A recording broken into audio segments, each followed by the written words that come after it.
Good morning शिक्षक साथियों, स्वागत है आप सभी का अपने यूट्यूब चैनल टॉपर क्लासेस में।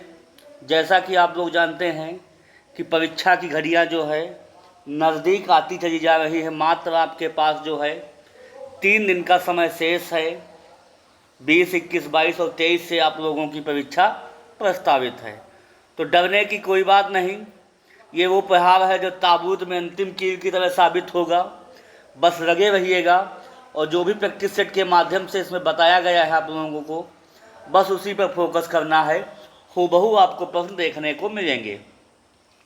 आज हम आप लोगों के लिए सक्षमता 1 और 2 में प्रश्न पूछे गए हैं। उसमें से पर्यावरण के कुछ महत्वपूर्ण प्रश्नों का संकलन किया हूँ जो बेहद इम्पॉर्टेंट है, और अंत तक बने रहिएगा। अगर क्लास अच्छी लगे तो प्लीज़ गुजारिश है आप लोगों को से लाइक कीजिएगा, सब्सक्राइब कीजिएगा और हमारे मोटिवेशन को बढ़ाइएगा आप लोग। चलते हैं हम लोग पहले क्वेश्चन की तरफ। पहला क्वेश्चन है आपके पर्यावरण से जुड़ा हुआ है कि जंगल में रहने वाले जानवरों को कहा जाता है। पहला है जंगली जानवर, ये सभी खेत के जानवर और पालतू जानवर। तो ये बेसिक बात है। क्लास दूसरा और तीसरा की बात जो है इसमें पूछी गई है, घबराने की बात नहीं है। बहुत ही आसान प्रश्न है। जंगल में रहने वाले जानवरों को जो है हम लोग जंगली जानवर कहते हैं, और जो घरों में पाले जाते हैं उन्हें हम लोग पालतू जानवर भी कहते हैं। तो घर में जो पाले जाएंगे उन्हें हम लोग पालतू जानवर कहेंगे, और जो जंगल में रहेंगे उन्हें हम लोग जंगली जानवर कहेंगे। तो ये आसान प्रश्न था। ऐसे ही आप लोगों को परीक्षा में सवाल पूछे जाएंगे जो आपके 1 to 5 की पर्यावरण से हैं, रिलेटेड है, उसी के अकॉर्डिंग जो है परीक्षा आयोग बनाएगा। अगले क्वेश्चन पे चलेंगे हम लोग, इसलिए ऑप्शन नंबर इसका पहला सही जवाब हो जाएगा। अगले क्वेश्चन में बढ़ेंगे। अगला क्वेश्चन है वे संसाधन जो शीघ्र नवीकृत या पुनः पूर्ति हो जाते हैं कहलाते हैं। प्राकृतिक संसाधन कहेंगे, या नवीकरणीय संसाधन कहेंगे, या गैर नवीकरणीय संसाधन कहेंगे, या मानव संसाधन कहेंगे। तो इसमें जो है ऑप्शन आपका जो पुनः आपकी पूर्ति हो जाए उसे हम लोग कहते हैं नवीकरणीय संसाधन। ऑप्शन नंबर इसका दूसरा सही जवाब हो जाएगा। जैसे हो जाएगा जल, सूर्य का प्रकाश और मिट्टी। ये ऐसे संसाधन हैं जो हमें दोबारा पुनः मिल सकते हैं। वे संसाधन जो हमें पुनः नहीं मिलते हैं उन्हें हम लोग गैर नवीकरणीय संसाधन के रूप में जाने जाते हैं। मतलब भविष्य में विलुप्त होने की कगार पे हो सकते हैं। जैसे डीजल हुआ, पेट्रोल हुआ, एलपीजी हुआ, सीएनजी हुआ, कोयला हुआ। ये वो संसाधन हैं जो भविष्य में समाप्त होने की कगार पे हो सकते हैं। तो ऐसे संसाधनों को जो है हम लोग गैर नवीकरणीय संसाधन भी कहते हैं।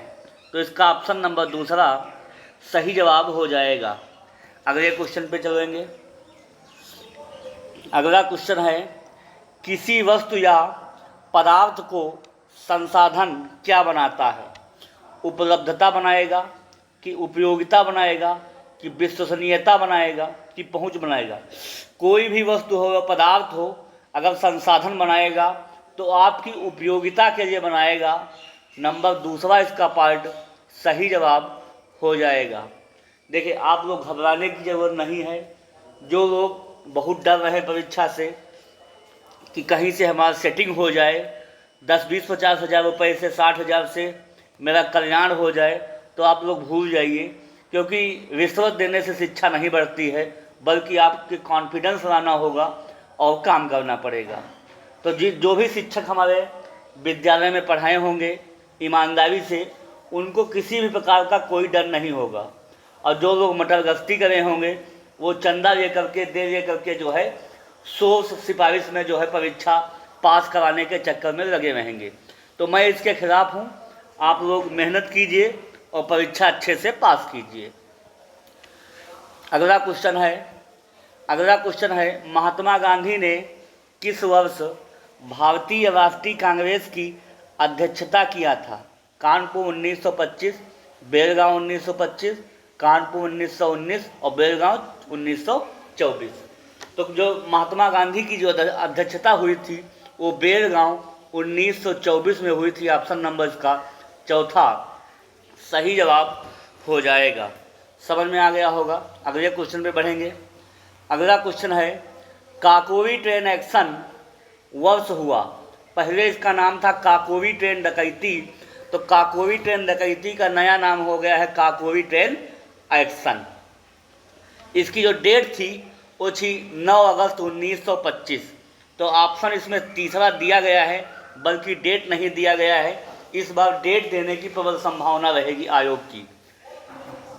9 अगस्त 1925 को एक घटना होती है लखनऊ के काकोरी में, जो है एक ट्रेन को जो है लूटा जाता है।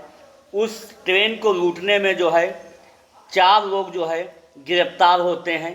पहला होता है राम प्रसाद बिस्मिल, पहला थे राम प्रसाद बिस्मिल, दूसरे थे अशफाक उल्ला खां, तीसरे थे रोशन सिंह और चौथे थे राजेंद्र लाहिड़ी। इस ट्रेन डकैती में इन्हें जो है गिरफ्तार किया गया और इन्हें जो है फांसी की सज़ा दी गई। ये जो है आरोपी निकले ट्रेन डकैती में। एक लखनऊ के पास काकोरी स्थान पड़ता है, वहाँ 9 अगस्त 1925 को डकैती होती है। उस गिरफ्तारी में जो है इन्हें 4 लोगों को जो है फांसी की सज़ा सुनाई गई। राम प्रसाद बिस्मिल, अशफाक उल्ला खां, रोशन सिंह और राजेंद्र लाहिड़ी। ये आप लोग चारों नाम याद रखिएगा, इसमें से कोई आपको दे सकता है। समझ में आ गया होगा आप लोगों को। अगले क्वेश्चन पे हम लोग चलते हैं। अगला क्वेश्चन है दांडी किस राज्य में अवस्थित है? पहली बात आप लोग जानिएगा कि जो दांडी यात्रा हुई थी ये कब हुई थी, ये भी इम्पॉर्टेंट रहेगा इस बार के लिए। दांडी यात्रा हम कहें या नमक सत्याग्रह कहें, इसको क्या कहेंगे? नमक सत्याग्रह कहेंगे। ये महात्मा गांधी जी ने जो है नमक कर के विरोध में जो है ये यात्रा स्टार्ट की थी। ये यात्रा जो है 12 मार्च 1930 से और जो है 6 अप्रैल 1930 तक जो है पैदल मार्च किया था, जो कि 240 मील की यात्रा थी। इसके विरोध, नमक कर के विरोध में जो है कानून तोड़ा था। तो जो दांडी जो स्थान है वो गुजरात राज्य में पड़ता है। ऑप्शन नंबर इसका दूसरा सही जवाब हो जाएगा। तो ये आप लोग डेट याद रखिएगा कि दांडी यात्रा कब हुई थी नमक कर के विरोध में, जो है नमक सत्याग्रह। तो 12 मार्च 1930 से 6 अप्रैल 1930 को जो है 240 मील की यात्रा के दौरान नमक कर को जो है तोड़ा था। समझ में आ गया होगा आप लोगों को। अगले क्वेश्चन पे बढ़ेंगे। अगला क्वेश्चन है जंगल में रहने वाले जानवरों को क्या कहते हैं? रिपीट किया है क्वेश्चन, तो उन्हें हम लोग क्या कहते हैं? जंगली जानवर कहेंगे। और जो घर में रहेंगे उन्हें हम लोग क्या कहेंगे? पालतू जानवर कहेंगे। अगला क्वेश्चन है चींटियाँ अपनी भावना के कारण एक पंक्ति में चलती है। आप लोग जानते होंगे चींटियों की जो कतार है, बिल्कुल जो अगर एक चींटी जा रही है उसी के पीछे जो है सारी चींटियाँ जो है लाइन बाई लाइन जो है जाती हैं। तो किसके कारण होता है? झलक के कारण नहीं होगा, स्वाद के कारण नहीं होगा, श्रवण के कारण नहीं होगा। किसके कारण होता है? गंध के कारण। चींटियाँ एक जो है स्मेल के कारण एक दूसरे पर के सहारे जो है चलती हैं। तो ऑप्शन नंबर इसका दूसरा सही जवाब हो जाएगा। अगले प्रश्न की ओर हम लोग बढ़ेंगे। अगला क्वेश्चन है जिन छोटे बच्चों से काम करवाया जाता है उन्हें माना जाता है, क्या मानेंगे? उन्हें खिलाड़ी तो मानेंगे नहीं। खिलाड़ी वो होते हैं जो खेल को खेलते हैं। प्लम्बर वो होते हैं जो घरों में पानी की सप्लाई कराते हैं, उन्हें हम लोग प्लम्बर कहते हैं। शिक्षक वो होते हैं जो बच्चों को शिक्षा देते हैं, उन्हें शिक्षक कहेंगे। बाल श्रम जो होते हैं, ये चाइल्ड लेबर, जो छोटे बच्चों से काम कराएंगे उसे हम लोग बाल श्रम जो है माना जाता है। समझ में आ गया होगा आप लोगों को। अगले क्वेश्चन पे बढ़ेंगे। अगला क्वेश्चन है, ईंधन जलाने से हमें कौन सी ऊर्जा प्राप्त होती है? पहला हीट या गर्मी, इसे हम लोग ऊष्मा भी कहते हैं। दूसरा इनमें से कोई नहीं, तीसरा है प्रकाश और चौथा है सौर्य। तो ईंधन जलाने से जो है ऊष्मा जो हमें प्राप्त होती है। आप लोग कमेंट कीजिएगा कि ऊष्मा का मात्रक क्या है। मैं इंतज़ार करूँगा आप लोगों का, ऊष्मा का मात्रक क्या है। अगले क्वेश्चन पे चलेंगे हम लोग। अगला क्वेश्चन है, हम खाना और सब्जियां फ्रीज में क्यों रखते हैं? देखिए, कुछ क्वेश्चन आपके बिना रट्टा मारे आने चाहिए, जो आपके बेसिक इन्वायरमेंटल से जुड़े होंगे, जो आपके परिवेश से जुड़े होंगे, घर परिवार से, विद्यालय से जुड़े होंगे। ऐसे सवाल आप लोग बिना पढ़े लिखे आप लोग भी बेसिक नॉलेज से जो है बना सकते हैं। कम से कम 50 सवाल ऐसे आपको देखने को हूबहू मिलेंगे। देखिए, ये कोई पढ़ने वाला चीज़ थोड़ी ना है। हम खाना और सब्जियां फ्रिज में क्यों रखते हैं? तो ये हो जाएगा उन्हें ताज़ा रखने के लिए, कि उन्हें कुरकुरा बनाने के लिए, कि उन्हें अधिक स्वादिष्ट बनाने के लिए, या कोई नहीं। तो जो हम लोग खाना है, सब्जी है, हम लोग ताज़ा रखने के लिए जो है फ्रिज में रख देते हैं। ऑप्शन नंबर इसका पहला सही जवाब हो जाएगा। समझ में आ गया होगा आप लोगों को। अगले क्वेश्चन पे बढ़ेंगे। अगला क्वेश्चन है कि हमारे देश के निम्नलिखित में से किस राज्य के अधिकतर लोग नारियल के तेल में पकाई गई समुद्री मछली खाना पसंद करते हैं? वेरी इंपॉर्टेंट सवाल रहेगा इस बार के लिए। पुनः ये सवाल पूछे जाने की प्रबल संभावना होगी। इससे जो है आयोग सीटेट में भी सवाल पूछा है। तो जो है गोवा के जो लोग हैं वो नारियल के तेल में पकी हुई जो है समुद्री मछली जो है खाना पसंद करते हैं। गोवा की राजधानी है पणजी। क्या है? पणजी। जो गोवा है वो क्षेत्रफल के हिसाब से सबसे छोटा राज्य है। सबसे छोटा राज्य है गोवा। इसके अलावा हम बात करें, गोवा की जो है राजधानी पणजी मांडवी नदी के किनारे है, बसा हुआ है। मांडवी नदी किनारे बसा हुआ है। समझ में आ गया होगा आप लोगों को। तो गोवा क्षेत्रफल के हिसाब से सबसे छोटा राज्य है। गोवा की राजधानी पणजी है और पणजी मांडवी नदी किनारे बसा है। तो गोवा के जो लोग हैं नारियल के तेल में पकी हुई मछली खाते हैं। अगला क्वेश्चन है कि माउंटेन एवरेस्ट की चोटी पर चढ़ने वाले पहले व्यक्ति कौन थे? पहला है कौन नहीं थे। ऑप्शन को देख लीजिएगा, नहीं थे। शेरपा तेंजिंग थे, ये थी। दूसरा है एडमंड हजेरी, ये भी थी। तो तीसरा ऑप्शन बिल्कुल सही हो जाएगा।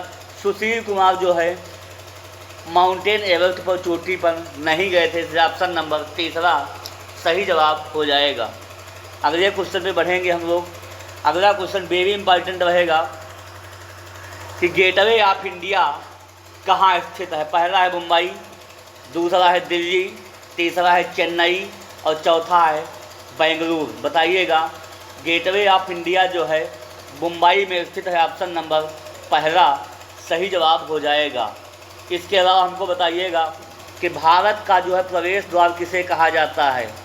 भारत का प्रवेश द्वार किसे कहा जाता है? कमेंट कीजिएगा। भारत का प्रवेश द्वार किसे कहा जाता है? एक ये दीजिएगा हमको, और दूसरा है फतेहपुर सीकरी कहाँ है? फतेहपुर सीकरी कहाँ है? दोनों ऑप्शन आप हमको कमेंट दीजिएगा, मैं इंतज़ार करूँगा आप लोगों का। फतेहपुर सीकरी कहाँ है और भारत का प्रवेश द्वार किसे कहा जाता है? अगले क्वेश्चन पे हम लोग बढ़ेंगे। अगला क्वेश्चन है कि भारतीय रेल नेटवर्क विश्व में कौन सा स्थान है? दूसरा है कि तीसरा है कि चौथा है कि पांचवा है? देखिए, सक्षमता परीक्षा में कुछ आंसर जो है आयोग गलत दे दिया था, जो बाद में उसे सुधारा गया है। भारतीय रेल नेटवर्क जो है उसका विश्व में स्थान है चौथा, बट आयोग ने इसका आंसर 2 दिया था, जो कि बाद में सुधारा गया। तो भारतीय रेल नेटवर्क जो है विश्व में चौथा स्थान रखता है। पहले नंबर पर है चीन। कौन है? पहले नंबर पर है चीन, ये याद रखिएगा। अगले क्वेश्चन पे बढ़ेंगे। अगला क्वेश्चन है, निम्नलिखित में कौन अंतरिक्ष में उड़ान भरने वाले पहले जानवरों में से एक बन गया? पहला है घोर, दूसरा है डॉग, तीसरा है लिजार्ड या छिपकली, चौथा है लायन। तो जो है उड़ान भरने वाले पहले जानवरों में एक बन गया है वो है कुत्ता या डॉग। ऑप्शन नंबर इसका दूसरा सही जवाब हो जाएगा। अगले क्वेश्चन पे बढ़ेंगे हम लोग। अगला क्वेश्चन है, हैजा, टाइफाइड और पीलिया रोग के प्रदूषक के कारण होते हैं। ये किसके कारण होते हैं? पहला है वाटर, दूसरा है एयर, तीसरा है लैंड और चौथा है नॉइस या ध्वनि। तो जो हैजा है, टाइफाइड है, पीलिया है, ये पानी की जो है प्रदूषित होने के कारण ये रोग हो जाते हैं। ऑप्शन नंबर इसका पहला सही जवाब हो जाएगा। कमेंट कीजिएगा कि हैजा कैसी बीमारी है, हैजा कैसा रोग है, जीवाणु जनित है या विषाणु जनित है, पूछा जाएगा सवाल। अगला क्वेश्चन है, जल का जलवाष्प में परिवर्तन को कहा जाता है? बताइएगा आप लोग, जल का जलवाष्प में परिवर्तन कहा जाता है तो क्या हम लोग कहेंगे? जब जल को जो है हम लोग हीट कर देते हैं तो जलवाष्प में प्रक्रिया है वाष्पीकरण कहलाती है। ऑप्शन नंबर दूसरा सही जवाब हो जाएगा। जब जल को जो है हम ऊष्मा दे देंगे तो वाष्पीकरण के माध्यम से किस में बदल जाएगा? जलवाष्प में जो है बदल जाएगा। ये प्रक्रिया वाष्पीकरण कहलाती है। अगले क्वेश्चन में बढ़ेंगे। अगला क्वेश्चन है, निम्नलिखित में से किसे यूनिवर्सल सॉल्वेंट कहा जाता है? पहला है दूध, दूसरा है तेल, तीसरा है पानी, चौथा है पेट्रोल। देखिए यूनिवर्सल सॉल्वेंट क्या होता है? आप लोग, दूध नहीं होता है, तेल भी नहीं होता है, ये पेट्रोल भी नहीं होगा, क्या होगा? यूनिवर्सल सॉल्वेंट जो होता है वाटर या पानी को जो है कहा जाता है। समझ में आ गया होगा आप लोगों को। अगले क्वेश्चन पे हम लोग बढ़ेंगे। ये वो पेपर हैं जो विगत परीक्षाओं में पूछे गए हैं। इसी तरह से आपको सक्षमता 3 में हूबहू क्वेश्चन देखने को मिलेंगे, तो इसलिए अभ्यास करते रहिएगा और करके जाइएगा। देखिए, लगा दो आग पानी में जवानी उसे कहते हैं और छीन लो सजक्शन कहानी उसे कहते हैं। तुम्हारी रंगों में खून नहीं जुनून दौड़ता है, तुम्हें करके रहना है और इस बार राज्यकर्मी का दर्जा लेकर रहना है। आज नहीं तो कभी नहीं। अगला सवाल, हम उन जानवरों को क्या कहते हैं जो ज़मीन और पानी दोनों पर रहते हैं? देखिए, स्तनधारी कहेंगे, मैमल्स की उभयचर कहेंगे कि जलीय जीव कहेंगे कि हाइड्रोफाइट्स कहेंगे। देखिए, जलीय जीव वो होते हैं जो जल में रहते हैं। क्या रहते हैं? जल में रहते हैं। जैसे मगरमच्छ हुआ, और ये जो मगरमच्छ वगैरह होते हैं ये जल में रहते हैं। और जो ज़मीन और पानी दोनों में रहते हैं उसे वो एम्फीबियंस या उभयचर कहते हैं। ऑप्शन नंबर का दूसरा, जैसे मेढक हो गया। मेढक जो है पानी में भी रहता है, ज़मीन पर भी रहता है, इसलिए हम लोग जल और ज़मीन दोनों पर रहता है, उसे हम लोग उभयचर जंतु कहते हैं। ऑप्शन नंबर का दूसरा सही जवाब हो जाएगा। अगले क्वेश्चन पे बढ़ेंगे। अगला क्वेश्चन है, आलू अनाज, सेम, दालें और जई से संबद्ध है। पहला है प्रोटीन पाया जाएगा इसमें, कि विटामिन होगा, कि खनिज होगा, कि कार्बोहाइड्रेट होगा। देखिए, आलू हो या अनाज हो या सेम हो या दाल हो, ये सब पादप प्रोटीन के उदाहरण हैं। क्या हैं? पादप प्रोटीन के उदाहरण। इनसे ऊर्जा मिलती है। ये कार्बोहाइड्रेट के उदाहरण हैं। किसके उदाहरण हैं? कार्बोहाइड्रेट के उदाहरण हैं। समझ में आ गया होगा आप लोगों को। अगले क्वेश्चन पे चलते हैं। अगला क्वेश्चन है कि अच्छे स्वास्थ्य के लिए आपको प्रतिदिन कितना पानी पीना चाहिए? बताइएगा आप लोग, अच्छे स्वास्थ्य के लिए आपको कितना पानी पीना चाहिए? तो 1 से 2 गिलास तो कतई नहीं, पानी कमी हो जाएगी। 3 से 4 गिलास भी नहीं, 15-20 बहुत ज़्यादा हो जाएगा। मतलब 6 से 8 लीटर, मतलब 1.5 से 2 लीटर आपको पानी प्रतिदिन जो है 1.5 से 2 लीटर पानी प्रतिदिन पीना चाहिए, जिससे शरीर में जो है डिहाइड्रेशन की कमी ना होने पाए, मतलब पानी पर्याप्त मात्रा में बना रहे। अगले क्वेश्चन पे बढ़ेंगे। अगला क्वेश्चन है, शहरों में ऊंची इमारतें होती हैं जिन्हें कहा जाता है। पहला है बहुमंजिला इमारतें, दूसरा है झोपड़ी, तीसरा है बालकनियाँ और चौथा है इग्लू। कौन सा हो जाएगा बताइएगा। अगर शहरों में आप लोगों ने देखा होगा ऊंची ऊंची इमारतें होंगी तो उसे हम लोग कहते हैं बहुमंजिला इमारतें। समझ में आ गया होगा। जो 20 मंजिल 30 मंजिल की इमारतें बनी होती हैं उसे हम लोग बहुमंजिला इमारतें कहते हैं। ऑप्शन नंबर इसका पहला सही जवाब हो जाएगा। अगले क्वेश्चन पे बढ़ेंगे। अगला क्वेश्चन है कि पृथ्वी की सबसे गहरी सबसे बाहरी परत कहलाती है। मेटल कहलाएगी कि बाहरी कोर कहलाएगी, पपड़ी कहलाएगी कि आंतरिक कोर कहलाएगी। देखिए, पृथ्वी पर 3 प्रकार के परतें पाई जाती हैं। पहला होता है क्रस्ट। कौन सा होता है? क्रस्ट होता है। दूसरा होता है मेंटल होता है। तीसरा होता है कोर। सबसे आंतरिक होता है, अगर देखा जाए तो सबसे अगर बाहर आंतरिक होगा तो कोर होगा, फिर मेटल होगा, फिर क्रस्ट होगा। तो सबसे बाहरी जो होती है क्रस्ट होती है, उसे हम लोग पपड़ी कहते हैं। पृथ्वी पर सबसे बाहरी परत में कौन आ जाएगा? क्रस्ट, फिर मेटल और फिर कोर। तो इसका ऑप्शन नंबर तीसरा सही जवाब हो जाएगा। इसको कहते हैं पपड़ी और मेंटल को कहते हैं मेंटल और कोर को कहते हैं कोर। अगले क्वेश्चन पे चलेंगे। अगला क्वेश्चन है, 1 मीटर में कितने सेंटीमीटर होते हैं? तो आपको पता होना चाहिए 1 मीटर में 100 सेंटीमीटर होते हैं। अगला जवाब दीजिएगा हमको 1 सेंटीमीटर में कितने मिलीमीटर होते हैं और 1 किलोमीटर में कितने मीटर होते हैं। दोनों आप लोग जवाब दीजिएगा, मैं आपके कमेंट का इंतज़ार करूंगा। 1 सेंटीमीटर में और 1 किलोमीटर में। इसके अलावा मैं आपको बता दूं, अगर पूछे आयोग कि 1 एंगस्ट्रॉम में कितने मीटर होते हैं तो 1 एंगस्ट्रॉम में 10⁻⁻10 मीटर होते हैं। आप लोग याद रखिएगा, नोट डाउन कर लीजिएगा। 1 एंगस्ट्रॉम में 10⁻⁻10 मीटर होते हैं। 1 माइक्रोन में कितने जो है मीटर होते हैं? तो 1 माइक्रोन में जो है 10⁻⁻6 मीटर होते हैं। 1 माइक्रोन में 10⁻⁻6 मीटर होते हैं। 1 मिलीमीटर में कितने मीटर होते हैं? 10⁻³ मीटर होते हैं। इसके अलावा बात की जाए कि 1 फर्मी में कितने मीटर होते हैं तो 1 फर्मी में जो है 10⁻12 मीटर होते हैं। ये भी जो है मात्रक आप लोग जो है कन्वर्जन याद कर लीजिएगा। कौन पूछा जाएगा ये कहना थोड़ा मुश्किल रहता है, तो हम अपनी बात से 100% देने का मैंने प्रयास कर रहा हूँ आपकी परीक्षा के लिए। अगले क्वेश्चन पे चल रहे हैं।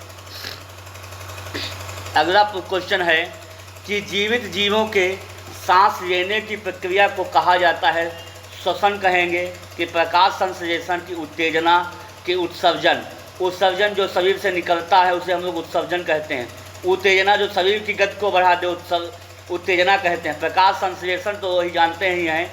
और श्वसन क्या होता है? जो जीवों के सांस लेने की जो प्रक्रिया होती है श्वसन कहलाती है।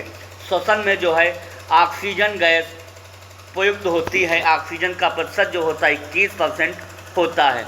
इसके अलावा हमको बताइएगा कि वायुमंडल में सबसे अधिक मात्रा में कौन सी गैस पाई जाती है? वायुमंडल में सबसे अधिक मात्रा में कौन सी गैस पाई जाती है? सबसे अधिक मात्रा में कौन सी गैस पाई जाती है? इसका जवाब आप लोग दीजिएगा। ये सवाल इस बार के लिए इम्पॉर्टेंट रहेगा। तो सांस लेने में जो है श्वसन सबसे आवश्यक है। अगला क्वेश्चन है, विश्व जल दिवस मनाया जाता है कितने मार्च को मनाया जाता है? तो मैंने आप इस कई बार जो है पढ़ा चुका हूँ प्रैक्टिस सेट में। 22 मार्च को मनाया जाता है। 3 तारीख हैं 22 मार्च और 22 अप्रैल और 22 मई। तीनों 22 डेट याद कर लीजिएगा। एक बार कभी लाइफ में नहीं भूलेंगे। 22 मार्च को, मार्च में होती है होली, और होली में पानी की खपत ज़्यादा होती है, तो हो जाएगा जल दिवस। क्या हो जाएगा? विश्व जल दिवस, विश्व जल दिवस। इसके अलावा पृथ्वी जो है, बिहार दिवस भी जो है 22 मार्च को मनाया जाता है, ये भी आप लोग याद रखिएगा। 22 अप्रैल को क्या हो जाता है? विश्व पृथ्वी दिवस हो जाता है। क्या हो जाता है? जल कहाँ जाएगा? पृथ्वी पर जाएगा। तो मार्च के बाद आता है अप्रैल, तो विश्व पृथ्वी दिवस जो है हो जाएगा 22 अप्रैल को। इसके अलावा 22 मई को पृथ्वी पर क्या है? पृथ्वी पर है विविधता, जैव विविधता, तो 22 मई को हो जाएगा विश्व जैव विविधता दिवस। ये भी सवाल पूछा गया था, तीनों आप लोग याद रखिएगा। इसमें से कौन सा बन जाएगा कहना मुश्किल है, मगर तीनों आप लोग देख के जाइएगा। 22 मार्च को जल दिवस या बिहार दिवस, 22 अप्रैल को विश्व पृथ्वी दिवस, और 22 मई को जो है जैव विविधता दिवस मनाया जाता है। अगले क्वेश्चन पे चलते हैं हम लोग। अगला क्वेश्चन है, एक आश्रय हमारी क्या करता है? धड़कता है, या सुरक्षा करता है, या खाता है, या इनमें से सभी। जो आश्रय होता है, शेल्टर होता है, और रहने की सुरक्षा करता है, मतलब रहने का स्थान आपको देता है। ऑप्शन नंबर इसका दूसरा सही जवाब हो जाएगा। अगले क्वेश्चन बढ़ेंगे।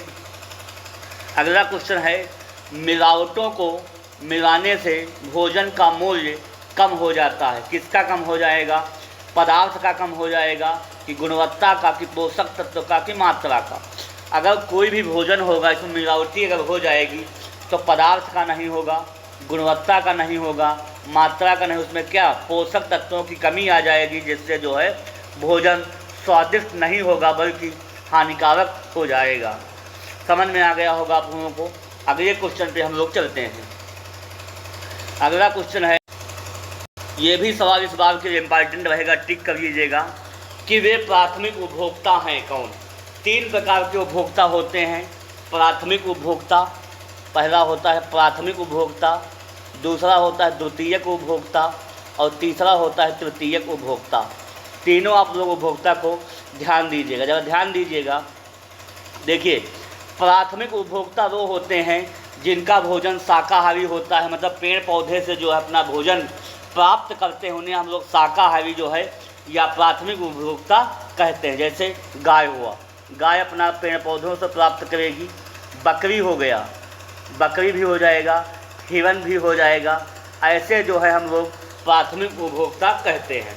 इसके अलावा द्वितीयक उपभोक्ता हम कह दें जिनका भोजन मांसाहारी होता है, मतलब जो अपना भोजन प्राथमिक उत्पाद से प्राप्त करेंगे उसे हम लोग मांसाहारी कहते हैं। जैसे हो जाएगा शेर, बाघ, भेड़िया, ये सब क्या हो जाएगा? ये सब मांसाहारी होते हैं, मतलब प्राथमिक उपभोक्ता को खा जाते हैं, उसे हम लोग द्वितीयक उपभोक्ता कहते हैं। और तृतीयक उपभोक्ता मतलब होते हैं शीर्ष मांसाहारी, जो मतलब द्वितीयक को भी खा जाएंगे। जैसे बाज हो गया, मतलब मरे हुए को भी खा जाता है। बाज हो गया, मगरमच्छ हो गया, ये वो होते हैं जो द्वितीयक को भी खा जाते हैं। तो इस हिसाब से इसमें से कौन हो जाएगा? बाघ नहीं होगा क्योंकि मांसाहारी है। खरगोश और हिरण है, और दूसरा है बाघ और शेर है, तीसरा है इंसान और भालू है। देखिए, प्राथमिक उपभोक्ता की बात करें तो पूर्ण रूप से शाकाहारी होना चाहिए, तो भालू जो होता है और इंसान नहीं होगा। यहाँ पे कौन सा ऑप्शन हो रहा है? ऑप्शन हो जाएगा खरगोश और हिरण, क्योंकि खरगोश होता है शाकाहारी और हिरण भी क्या होता है? शाकाहारी। तो ये ऑप्शन आप लोगों का गलत दिया था, इसका ऑप्शन हो जाएगा दूसरा, खरगोश और हिरण जो है प्राथमिक उपभोक्ता हो जाएंगे। इसके अलावा अगर हम बात करें एक चार्ट के माध्यम से, जैसे कहा जाए पौधों को खाएगा खरगोश, कौन खाएगा? खरगोश। तो जो खरगोश पौधों को खाया ये हो गया प्राथमिक उपभोक्ता। कौन सा हो जाएगा? प्राथमिक उपभोक्ता, फर्स्ट कंज्यूमर हो जाएगा। और खरगोश को किसने खा गया? खरगोश को खा गया लोमड़ी। कौन खा गया? लोमड़ी खा गया। तो ये हो जाएगा सेकेंडरी कंज्यूमर। कौन सा हो जाएगा? सेकेंडरी कंज्यूमर हो जाएगा, द्वितीयक उपभोक्ता हो जाएगा। और लोमड़ी को खा गया भेड़िया, मतलब लोमड़ी को कौन खा गया? भेड़िया खा गया। ये हो गया तरसरी उपभोक्ता या थर्ड कंज्यूमर। तो ये इस प्रकार से आप लोग याद रखिएगा। जिनका भोजन पेड़ पौधों से प्राप्त होगा उसे हम लोग प्राथमिक उपभोक्ता कह दें। जिनका भोजन मांसाहारी होगा वो प्राथमिक को भी खा जाएंगे, द्वितीयक कहलाएंगे, और जो द्वितीयक को खा जाएंगे तृतीयक कहलाएंगे। इस प्रकार से जो है चयन चलती रहती है। समझ में आ गया होगा। तो इसका ऑप्शन जो है खरगोश और हिरण जो है पूर्ण रूप से शाकाहारी है, इसलिए ऑप्शन नंबर का दूसरा सही जवाब हो जाएगा। समझ में आ गया होगा। अगले क्वेश्चन पे चलेंगे और अगला क्वेश्चन ये है, अंतिम प्रश्न। अगला क्वेश्चन है, कहा जाता है कि भूमि पर रहने वाले पौधे तथा जानवर आवासों में रहते हैं। पहला है स्थलीय आवास में रहेंगे, दूसरा है जलीय आवास में रहेंगे, तीसरा ए बी में रहेंगे, चौथा इनमें से कोई नहीं। ए बी तो सवाल कतई नहीं उठेगा और इनमें से कोई नहीं। दो ऑप्शन आपके एलिमिनेट हो गए। अब मामला बचा 50-50 का। जब मामला 50-50 का बचेगा तो आप लोग धड़ल्ले से मार दीजिएगा। जो भी पेड़ पौधे या जंतु रहेंगे भूमि पर उसे हम लोग कहते हैं स्थलीय आवास या भूमि आवास। मतलब पहला ऑप्शन इसका सही जवाब हो जाएगा। तो बताइएगा दोस्तों, ये आप लोगों के प्रैक्टिस सेट कैसा रहा कमेंट कीजिएगा और हमारे मोटिवेशन को बढ़ाइएगा। लगे रहिएगा, अंतिम घड़ी है आप लोगों की, जी जान से लगे रहिए। और अगर चैनल से जुड़े रहेंगे अंततः तो वादा रहा हमारा 120 प्लस आपके कहीं नहीं जाने वाले, मैं ये गारंटी देता हूँ। फिर शाम को मैं क्लास के साथ मिलूँगा, तब तक के लिए वाणी को विराम। ओके, धन्यवाद, थैंक यू।